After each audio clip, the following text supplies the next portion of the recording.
Welcome to Life Stories, where the people you trust the most can sometimes be the ones who hurt you the deepest. She spent her nights saving lives, and her days holding together a family that barely noticed she was breaking.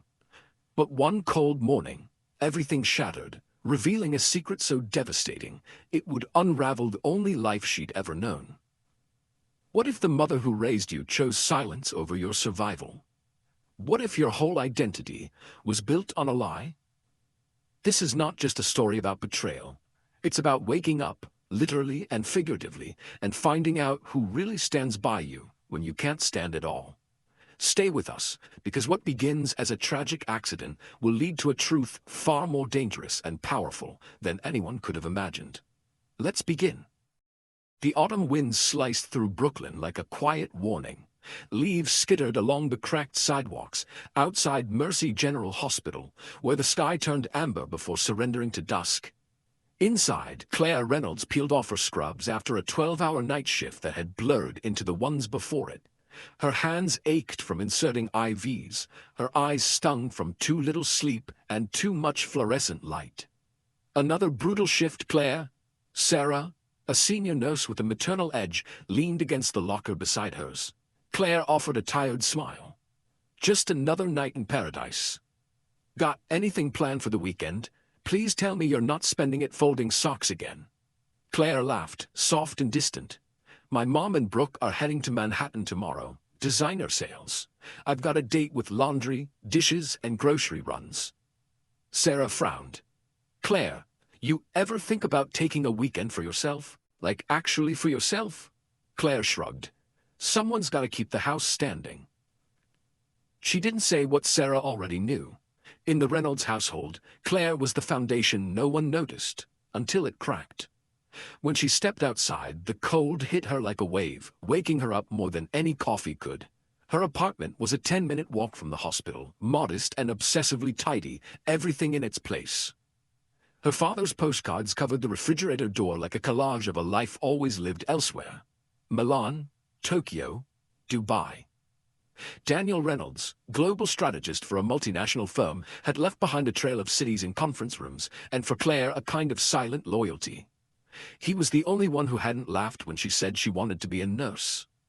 Her mother, Linda, had simply stared at her like Claire had chosen to wash windows. Her phone buzzed on the counter. Linda.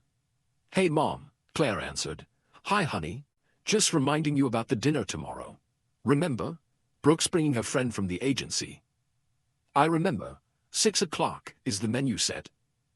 Oh, well, Linda hesitated. Since Brooke and I will be in Manhattan all afternoon, do you think you could handle the shopping and prep? Claire's voice caught in her throat.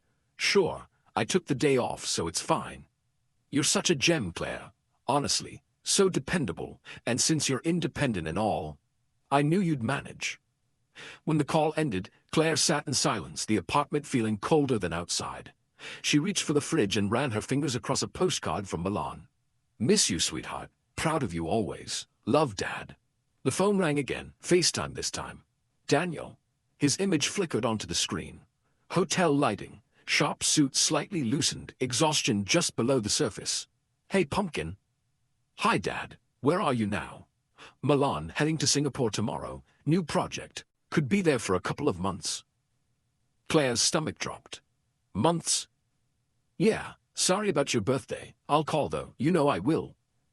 His face darkened slightly. Claire, if anything happens, I want you to call me. Doesn't matter what time. Okay? She nodded, and for a moment she felt like someone saw her. But a week later, no one was there to see her. It was raining when she left the hospital after another night shift.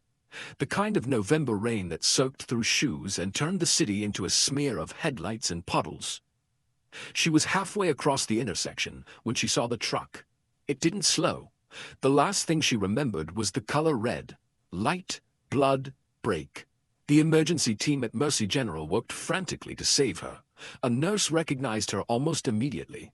It's Claire. She was just on shift. Call her emergency contact, said Dr. Harper, the chief of emergency. A young nurse found the number and dialed with trembling fingers. Mrs. Reynolds, this is Mercy General. Your daughter Claire has been in a serious accident. The voice on the other end yawned. Right now, I'm walking my sister's labradoodle. Can this wait? Ma'am, she's in critical condition. We need you to come in immediately. I said, I can't right now. Linda snapped. I've plans with Brooke this afternoon. Call back later. The line went dead. The nurse stared at the phone, disbelieving. Dr. Hopper grimaced.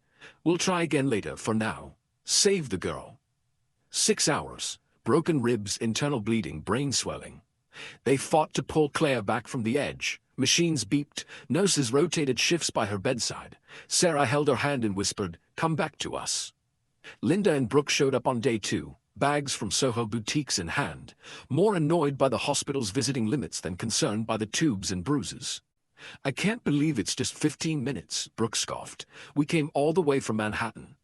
Linda barely looked at her daughter. Such a dramatic child. We don't need to tell your father. It'll just ruin his trip. Claire, half conscious, heard it. That voice, cold as frostbite. Don't tell your father. By day 5, Claire had one word, one plea. Dad, she rasped. Sarah pressed her hand. We're trying. Your mom, she didn't give us his contact. Claire scribbled a name with shaky fingers. Reynolds Global, Singapore office. Sarah understood, and what they discovered next unraveled everything. Daniel Reynolds had never gone to Singapore. He was in Chicago for a 3-week audit, not a 3-month expansion. The Milan trip, over a month ago. The lies lined up like dominoes. Then came the twist Claire hadn't prepared for. Sarah found her collapsed at the edge of her bed on day 7, clutching her father's photo. I went home, Claire whispered, tears streaming. He wasn't in Asia, he was never told. But Mom, Sarah leaned in. I heard her, Claire said. She was with someone, not Dad. She didn't stop there. She set up everything. Voice recordings, old emails, hidden DNA test results that Brooke had unknowingly submitted for a marketing gig. Claire mailed it all to Daniel. With one envelope, she detonated the illusion of their perfect suburban family. What kind of mother chooses secrecy over her child's life? When the truth finally lands, will it destroy them, or finally set Claire free? And somewhere, as the envelope crossed the ocean, Daniel Reynolds was about to open the package that would shatter everything he thought he knew. To be continued. The air in Daniel Reynolds' suite at the Four Seasons in Chicago had grown impossibly still. He stared at the brown envelope on the table, hands unmoving. Emily's name, Claire's name, written in her careful, tidy handwriting, was scrawled across the front. His mind, sharp and calculating after decades in the corporate world, couldn't stop spinning. He had opened it slowly, assuming a birthday card, or perhaps a letter catching him up on hospital stories. But what spilled out was silence-shattering. Photos. A USB, a letter that started with, Dad, if you're reading this, then the truth has finally reached you, and I'm sorry for what it's going to do. He had read the entire thing in one sitting. His fingers tightened around the letter as he moved to the USB and played the recordings. Linda's voice laughing with another man, whispering about how to keep things quiet before Daniel's return. Then came the name. Joseph Baker. A name that stung like betrayal wrapped in a memory. Then Brooke, his little girl, at least in name. A DNA test showed she wasn't his. The words 0% probability of paternity stared him from the screen, sharper than any knife. He felt something deep inside fracture. He had loved Linda. He had sacrificed years, travel, promotions, time for what he believed was a family. He had held Brooke's tiny hand when she broke her wrist at 9, had coached her through her first driving lesson, cheered when she got her first freelance contract.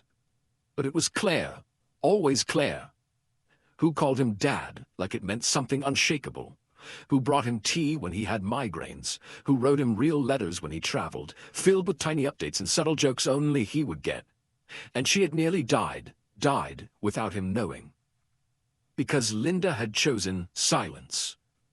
Because someone had decided he didn't deserve the truth. He couldn't forgive that. He booked the earliest flight back to New York. When Daniel arrived at their brownstone in Cobble Hill, Linda opened the door, mascara smudged, her lips trembling in forced surprise. You weren't supposed to be back until Tuesday. He stepped inside wordlessly, brushing past the suitcases stacked in the hall. Packing already? Brooke hovered near the staircase, wearing oversized sunglasses despite the dim lighting. Daniel, I didn't mean for it to happen like this, Linda stammered. I'm not here for confessions, he said. I'm here for Claire. Where is she? Linda paused. She was discharged from the hospital. She hasn't come home. You didn't even check. His voice cracked. After everything, she almost died, and you still won't act like a mother. Brooke lowered her sunglasses, her eyes red. She knows about everything. Daniel turned to her, softening slightly. Brooke, you didn't know? No, she whispered. But she found proof. She heard Mom talking to Joseph. His hands clenched at the name. Does Joseph know you might be his daughter? Brooke looked away. He told Mom to leave the past alone, that he doesn't want to be involved. Daniel stood silent for a long moment. Then he opened his briefcase, pulled out a crisp document, and dropped it on the kitchen counter. What's this? Linda asked. Divorce papers, already filed. You'll find the terms generous, considering the 20 years of lies. Linda broke down, collapsing into a bar stool. Daniel, please, I was scared. I didn't know how to tell you. No, he said. You just knew how to hide it. Later that night, Daniel finally found Claire. She was resting on a worn couch in Sarah's sun-drenched loft near the Brooklyn Bridge. A paperback sat on her lap, barely opened. When she saw him, her breath caught. She tried to stand, but he rushed forward and knelt beside her. I'm here, he said. I'm so sorry, Claire. I should have been there. She reached for his hand. It wasn't your fault.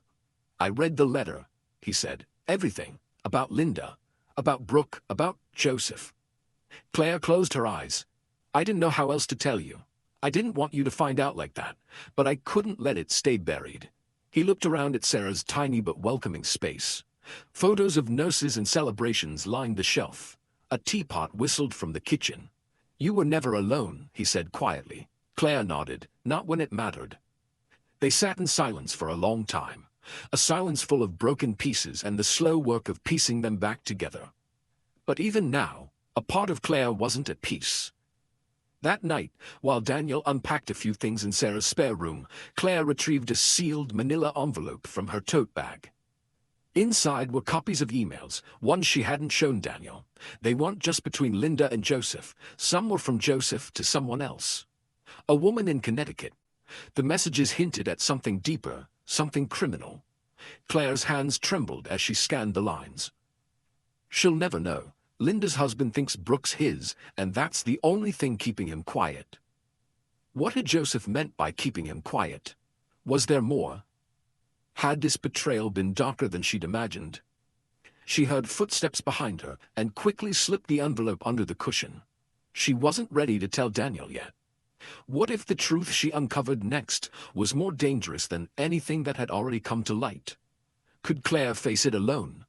Or would uncovering one secret unravel something far more sinister? The answers lie ahead, and not everyone will survive what comes next. Stay with us for the next chapter of Claire's story. The first snowfall of winter blanketed Brooklyn in a hush that felt almost sacred. Claire stood by the window in Sarah's apartment, watching flakes drift down like ashes from a slow-burning fire. Her body was healing, bones knitting, bruises fading, but her soul still carried the fractures no X-ray could show. Across the room, Daniel was on the phone, organizing the final paperwork for his transfer. He had left Reynolds Global for a quieter, smaller firm based in Manhattan. A deliberate choice. I want to be close, he told her. This time, I'm staying. The warmth of his voice filled the apartment, yet Claire couldn't shake the weight in her chest. The sealed manila envelope still hid beneath the cushion of the couch, untouched for days now. It wasn't fear that stopped her from opening it again. It was the knowing. What lay inside might not only break what remained of her family's truth, but shatter her father's final thread of peace. Later that night, while Daniel stepped out for groceries, Claire found herself sitting alone with the envelope in her lap. She stared at it like one might stare at a sealed letter from a dead lover, one more wound waiting to open. Inside, emails between Joseph Baker and a woman named Anna Lynn, a realtor. Messages detailing real estate transactions made in her mother's name, units in Miami, a property in Lisbon, hidden assets, money siphoned during Daniel's trips abroad. But it was one message, dated the week before Claire's accident, that turned her blood to ice. If he finds out about the money, about Brooke, about us, he'll ruin everything. I told Linda, either keep Claire quiet, or we'll have to find another way. Claire dropped the printout. Her breath vanished. The room spun. Another way. She remembered the sound of tires, the light, the way the truck never slowed down. Could it have been intentional? A chill worse than the snow outside crept down her spine. Was her accident not an accident? But just then, the door opened.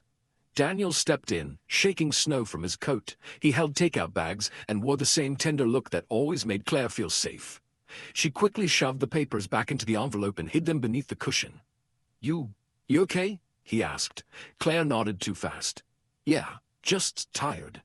He looked at her for a moment, sensing something off, but didn't press. "Let's eat. I got your favorite, Thai." They sat cross-legged on the floor, eating quietly. At one point, he said, "I signed the final divorce papers today. Linda and I are officially done." Claire blinked, then nodded. "How's Brooke?" Daniel hesitated. "She called, said she might move to LA, start fresh. I told her, I hope she finds peace, but I can't be her father anymore, not after everything." Claire set her fork down. She didn't choose any of this. "No, she didn't," he said softly, "but she never stopped benefiting from it." That night, Claire couldn't sleep. Her mind kept circling that line in the email. Find another way. Her gut told her Joseph Baker hadn't just been a mistake from the past. He was dangerous, calculated. And her mother, had she known? At 2:17 a.m., she texted Sarah, asking for the name of the detective who had helped her friend with a stalking case. Claire didn't want vengeance. She wanted the truth. Not just for her, but for her father. What followed were 2 tense weeks of waiting.